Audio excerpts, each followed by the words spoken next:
Hello, bonsoir. Et oui, c'est le soir, c'est la nuit. Mais cet après-midi que j'ai pu lire ce soir et donc j'en profite pour répondre tout de suite. Donc un mail d'une personne que je ne citerai pas et qui m'a envoyé ce mail. Donc tout d'abord merci pour ton mail, merci pour ton partage et de choses assez intimes, assez douloureuses aussi. Et donc voilà, j'ai noté sur un morceau de papier ici, sur le téléphone. Bruno, donc je vais pas tout lire le mail. Voilà, je regarde les vidéos depuis quelques semaines. Voilà. Cette année a été très douloureuse pour moi. J'ai perdu mon papa il y a maintenant 3 mois. Et j'ai une maladie grave dont je n'arrive pas à me défaire depuis 2 ans. J'ai l'impression que tout s'écroule autour de moi. Mon papa était un soutien moral. Et me voilà maintenant toute seule. La solitude, la maladie et le deuil. J'ai l'impression que cette année est un échec. Que c'est la fin de beaucoup de choses. Tu parles de calme, de silence, de plénitude. Comment je pourrais être cela, malgré les circonstances? Aide-moi, Bruno. Dis-moi ce que je dois faire. Comment trouver ce calme, malgré cette situation et ce désespoir depuis 3 mois, avec le décès de mon papa? Merci. Bah, merci à toi. Donc, je dis pas ton prénom, je garde anonymat parce que c'est une personne que peut-être des gens connaissent dans l'association où je travaille. Donc la première vérité dans le bouddhisme, c'est que tout est souffrance. Et même s'il y a la joie, même s'il y a l'amour, même s'il y a beaucoup de choses dans sa vie, ou si on a un gros compte bancaire, tout ça c'est des choses qui sont temporaires. Et à un moment donné, les choses passent. Parce que toute chose, tout phénomène, toute sensation, tout ce que tu peux ressentir au niveau des sens, tout ce que tu peux acquérir à un moment donné, ça part. Plus ou moins douloureusement, plus ou moins vite. Et donc ça c'est la première chose à voir. C'est que la vie nous rappelle souvent qu'il y a l'impermanence des choses. Donc pour le mental et pour l'identification avec l'illusion du corps et tout ça, ça peut être la souffrance. Mais c'est à partir de cette dualité, de cette souffrance, que ça peut t'amener à regarder autrement la vie et à utiliser cette énergie de tristesse, parce que c'est une énergie très forte, hein, qui prend aux tripes, qui t'anéantit complètement. Et donc, c'est pour toi une opportunité d'utiliser cette énergie, de cette puissance à l'intérieur pour au contraire laisser le cœur s'ouvrir et rayonner. Parce que ce que tu penses avoir perdu n'est pas mort en fait. Parce que l'amour n'est jamais mort.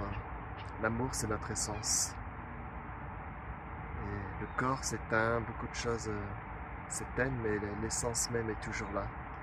Et d'ailleurs cette souffrance même te le prouve. Car l'amour pour ton papa est très fort. Il ne s'enlève pas avec le deuil. Il est au contraire en lumière complète. Et tu peux voir cet amour à l'intérieur de toi. Mais on a l'habitude dans nos conditionnements qui se sont mis progressivement, couche après couche, comme du papier peint. Quand vous allez dans un logement, vous commencez à défaire et une couche, 2 couches, et il y a de plus en plus de couches, jusqu'à temps que vous trouvez que, en fin de compte, le mur est nickel derrière. Rien n'a changé. Et donc tout ça, c'est un conditionnement. Et quand tu parles, je relis ici, que tu as une année très, très triste, que cette année c'était terrible, et peut-être si tu prenais cette pensée et que tu la jetais par exemple ici, dans l'eau, parce que cette pensée va aller quelque part, mais si tu l'attrapes et tu dis ah oui, oui, cette année il y a eu le deuil, j'ai une maladie importante que je n'arrive pas à m'en défaire, et donc il y a souffrance. Et si toutes ces pensées, tous ces réflexes automatiques, tous ces conditionnements, tu t'en faisais justement un levier.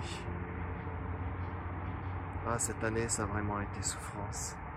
Tu prends et tu souffles. Est-ce que c'est vraiment vrai?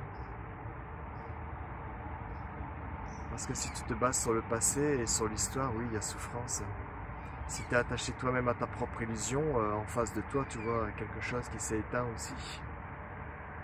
Mais est-ce que c'est vrai? Est-ce que c'est vrai qu'il y a quelque chose qui commence et qui finit?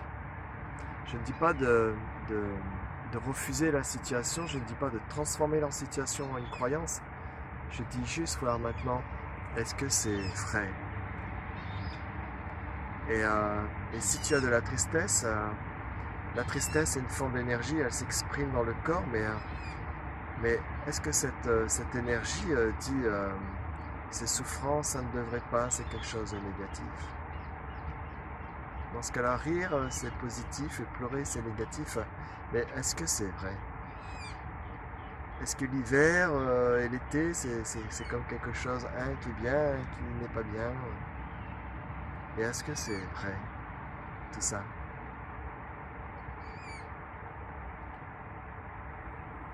Donc trouver le calme, quel calme tu veux trouver? Tu veux trouver une technique pour être calme, et d'où va venir ce calme? Et ton papa il est parti, mais où il part? Qu'est-ce qui part? Qu'est-ce qui reste? Il est où ce calme maintenant? Donc oui, il y a des techniques, il y a plein de choses que tu peux trouver partout. Mais c'est quoi ce calme? Il est où ce calme? Est-ce que c'est un calme qui dépend d'une condition, d'une technique spécifique? C'est quoi ce calme en fait? Est-ce que c'est un calme qui dépend d'une situation? Donc dans ce cas-là, ce sera un calme qui est lié à une sensation, au corps, aux perceptions. Mais dans les vidéos que je fais, je ne dirige pas vers ce calme-là. Ce n'est pas quelque chose qui peut être appelé calme. Ce n'est pas quelque chose qui est lié au corps.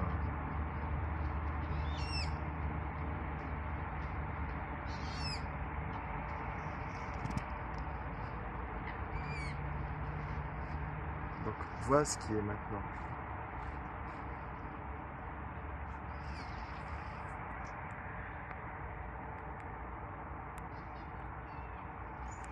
Il y a tant de choses qui se passent dans le monde, tant de choses qui se passent dans la tête, mais ce calme est toujours là. Quoi qu'il se passe, ce calme est toujours là. Et quoi qu'il se passe dans ta vie, dans ta santé, dans ce corps, dans ta famille, ce calme est toujours là. Et l'amour est toujours là. Sinon, il n'y aurait pas tout ce jeu, toute cette dualité. Et même ici, maintenant, je suis de plus en plus dans le noir. En fait, ça n'a pas d'importance. La perception change. Une fois c'est lumière, une fois c'est sombre, c'est le noir. Une fois c'est la gaieté, c'est la joie, une fois c'est la tristesse.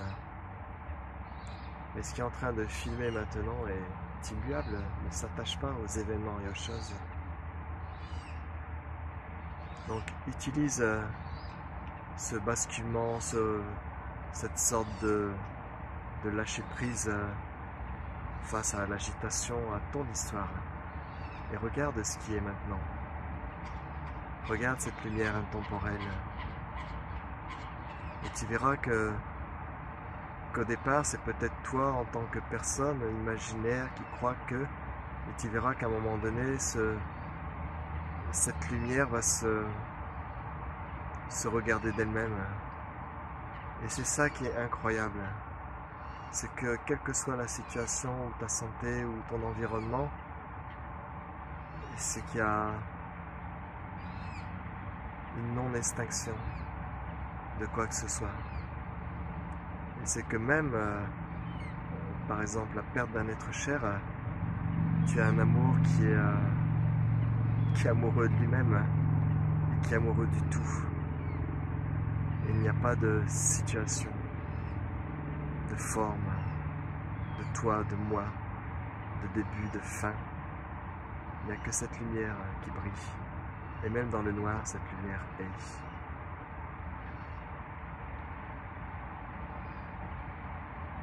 Donc si tu dois être dans le silence, reste dans le silence. Sois dans l'écoute du silence. Mais ne t'identifie pas au silence. Ne t'identifie pas à l'écoute. Ne t'identifie pas à celui qui écoute. Pareil pour les pensées. Ne crois pas à tout ce que le mental dit. Ta situation n'est pas ce que tu crois, n'est pas ce que tu penses. Ce n'est pas la réalité de ce qui